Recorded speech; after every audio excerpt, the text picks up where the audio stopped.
প্রথমত আমাদেরকে একটা জিনিস বুঝতে হবে যে আমাদেরকে মানুষ অপমান কেন করে। আমরা যখন কোনো জিনিসের নতুন প্রচেষ্টাতে থাকি বা এরকম কোনো জিনিস যেটা অন্যদের জন্য ভাবনা চিন্তার বাইরে, তখন এই কাজটা করতে দেখে সেই মানুষটি আমাদেরকে ভাবে কি এই যে কাজটা করছে এটার কি কোনো প্রয়োজন রয়েছে, এ তো নিজের সময় নষ্ট করছে, তখনও এটা অপমান হতে পারে। দ্বিতীয় অপমান তখন হয় যখন আপনি সৎভাবে পরিশ্রম করে নিজের জীবিকা উপার্জন করছেন, আপনি অত বেশি রোজগার করতে পারেননি কিন্তু আপনি সৎ পথে রয়েছেন, তারও অপমান আপনাকে সইতে হবে। যে এতদিন ধরে কাজ করে যাচ্ছে কিন্তু বিশাল কিছু করতে পারল না, ওর থেকে কম সময়ে অনেক মানুষ অনেক কিছু করে নিয়েছে। এই রকমের অপমান যদি প্রতিদিন নিত্য নতুনভাবে শুনতে হয় তাহলে সেই মানুষের অবস্থা কি হবে।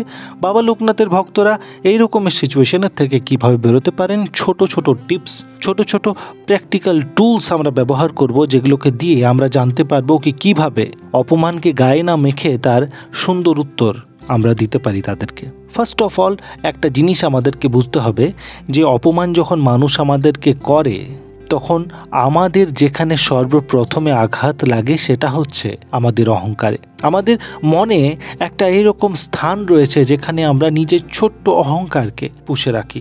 এই অহংকারটা কিন্তু থাকা খুবই দরকার। এটা ওরকম অহংকার নয় যে অহংকারে আপনার সবসময় ক্ষতি হয়। আপনার সূক্ষ্ম একটা জায়গা রয়েছে যেখানে আপনি নিজের নিয়ে থাকেন, নিজের নিয়ে কথা বলেন এবং নিজের জীবনের নতুন প্রকল্পগুলোকে রচনা করেন এবং সেগুলোকে জীবনে অ্যাপ্লাই করার চেষ্টা করেন। সবার তো ছোট ছোট গোল রয়েছে, আর সেই গোলটাকে যখন সে মনে মনে ভাবে কি এবার আমি এইরকমভাবে এগুলোকে প্রোগ্রেসে নিয়ে যাব, এরকম করে কমপ্লিট করব, এটাতে এত সময় লাগতে পারে, এটাতে আমি এই অ্যাচিভ করে নেব, আমার মধ্যে বিশ্বাস রয়েছে। ওভার কনফিডেন্সের কথা বলছি না, তখন তো সেটা অনেক বড় সমস্যা তৈরি হয়ে যায়। আমি শুধু কনফিডেন্সের কথা বলছি। সেই কনফিডেন্সে আঘাত করে ওই মানুষগুলো যখন আপনাকে অপমান করে, আর তখন আমাদেরকে লাগে যে এত যে কিছু আমি করছি এগুলোর কোনো প্রয়োজন নেই, বিকজ আমি তো কখনো সাকসেস হতেই পারবো না, এত যে লোকের আমাকে কথা শুনতে হচ্ছে, এটা থেকে ভালো কি আমি এই কাজটা বন্ধ করে অন্য একটা কাজ আরম্ভ করি। অনেক মানুষ এরকম করেছে যে অপমানই তার বোধকে নিজের মনের মধ্যে ঢুকিয়ে যে কর্ম সে করছিল সেটা করেনি, হয়তো সেটা করলে ও অনেক এগিয়ে যেতে পারতো, কিন্তু সেটা করে অন্য কিছু করতে গেছে আর সেখানেও বিশেষ কিছু অর্জন করতে পারেনি, সেখানেও সে ফেল হয়েছে। কিন্তু ফেল হয়ে যাওয়াটা মানুষকে চুপচাপ হয়ে যাওয়াটা না। মানুষ যদি একদম শান্ত হয়ে যায়, নিজের কর্মকে সাইডে রেখে শুধু ভাবতে লাগে যে আমাকে নিয়ে কে কি বলছে, তাহলে তো আমরা নিজের বিপদ নিজে ঘটিয়ে ফেলবো, তাহলে তো এই পৃথিবীতে এসে আমাদের কিছু লাভ হবে না। একটা ছোট এক্সাম্পল দেব, ছোটবেলাকার এক্সাম্পল আর খুব সুন্দর এক্সাম্পল। বাবা লোকনাথের অমৃত বাণীর থেকে এই জিনিসটাকে আমরা যদি মিলিয়ে দিই তাহলে একটা দারুণ জিনিস তৈরি হতে পারে। তার এই মন্ত্রের মানে পৃথিবীতে কোনো তুলনা হবে না। এত সুন্দর একটা এক্সাম্পল, অনেকেই গল্পটা শুনে হবেন, এখন হয়তো ভুলে গিয়েছেন। আজকে আমি আপনাদের সাথে এটাকে আবার নতুন করে তুলবো এবং চাইবো যে আপনারাও আমার সাথে এটাকে অতটাই আনন্দ ভরে শুনুন যেরকমভাবে আমরা ছোটবেলাতে এটা শুনেছিলাম। চলুন আরম্ভ করি। ব্যাপারটা হচ্ছে যে একজন বাবা আর একজন ছেলে, এই দুইজন বেরিয়েছে একটি গাধাকে নিয়ে। কি করতে না, বাজারে গিয়ে কিছু কাপড় তারা কিনেছে বাজার থেকে, হোলসেল মার্কেট থেকে, সেটাকে বিক্রি করে দেবে একটা ছোট বাজারে এবং যে প্রফিট হবে সেই প্রফিটটা নিয়ে ঘরে আসবে। ছোট বাজারে গিয়ে সব কাপড় হাটে বিক্রি করে, ছোট বাজার মানে হাট, সব কাপড় বিক্রি করে দিয়েছে। ছেলে বাবা দুজনই একদম খুশিতে পাগল বলতে পারেন, পেট ভরে একটা দোকানে খেয়েছে। খাওয়ার পর গাধাকেও অনেক সুন্দর করে খাইয়েছে, এরকম না যে তাকে খাওয়ায়নি, তার ভালো কেয়ার রেখেছে তারা। এরপর তারা হাঁটতে আরম্ভ করে, নিজের বাড়ির দিকে যেতে রওনা দেয়। কিছুক্ষণ হাঁটার পরই একজন দোকানদার তাকে দেখে গল্প করতে আরম্ভ করে তার পাশে যে খদ্দেরগুলো বসেছিল তার সাথে, যে আহ কি রকমের মানুষ এরা, এত দূর অবধি যাচ্ছে কিন্তু গাধাটাকে এরকমই হাঁটিয়ে নিয়ে যাচ্ছে, নিজে এত কষ্ট করার কি দরকার, চেপেই তো যেতে পারে, তাহলে তাদের কষ্টটা কম হয়।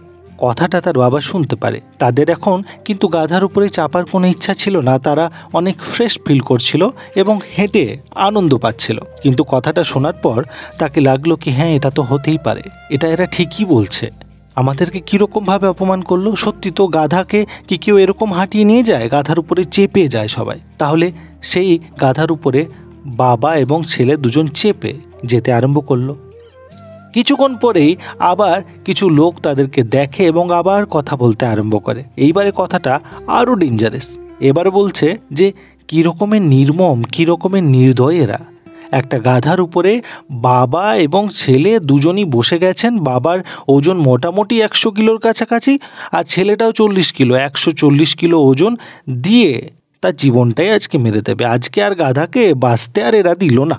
কথাটা আবার ছেলে এবং বাবার কানে এলো।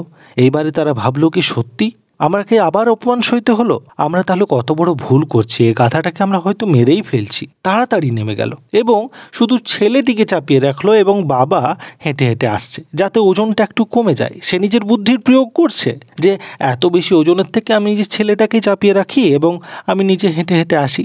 কিছুক্ষণ পর আবার কিছু লোক কথা বলতে আরম্ভ করলো। দেখে তাদেরকে যে বাবা ছেলেটি চেপে রয়েছে এবং বাবাটা হেঁটে হেঁটে যাচ্ছে। ছেলেটার একটু লজ্জা করে না, নিজের বাবা যে একটু বয়স্ক হয়ে গেছে তাকে একটু বিশ্রাম দিই। কি আর করবে বেচারা, সে তো ফেঁসে গেছে। এবারে সে নেমে বলছে বাবা তুমি চাপো, আমি হাঁটবো। বাবা বুঝলো কি হ্যাঁ সত্যি এটা তো ছেলের জন্য অনেক অপমানিত বোধের কারণ। সে চেপে এবং ছেলে এবারে হাঁটতে আরম্ভ করে। কিছুক্ষণ আবার এসে কিছু লোক আবার কথা বলছে। সে আবার বলছে কি বাবাটা কত নির্দয়ী, এই ছোট বাচ্চাকে হাঁটাচ্ছে এবং নিজে গাধার উপরে চেপে আরাম করছে। এরকমের বাবা কোনো ছেলেকে যেন কখনো না দেয়। কথাটা শুনে বাবাকে খারাপ লেগেছে। এবারে দুজনেই নেমে আবার সেম পজিশনে চলে এলো এবং গাধাটা ফ্রিলি হাঁটছে আর দুই বাবা এবং ছেলে হেঁটে যাচ্ছে। কিছুক্ষণ পরে তাদেরকে আবার খিদে পেয়েছে। তারা একটা কচুরির দোকানে গিয়ে বাবা এবং ছেলে ভর পেট কচুরি খেয়েছে। গাধাটা দাঁড়িয়ে আছে। খাওয়ার পর তারা এবারে হাঁটতে রওনা দেয়। আবার তখনই দোকানের কিছু লোকজন দেখে আবার বলল কি বাহ, নিজে পেট ভর্তি খেয়ে নিল, গাধাটাকে তো কিছু দিল না এবং গাধাটাকে হাঁটিয়ে হাঁটিয়ে এত কষ্ট করে নিয়ে যাচ্ছে। এটা শুনে ছেলে এবং বাবা গাধাটাকে পিঠে উঠিয়ে এবং বাড়িতে নিয়ে গেল।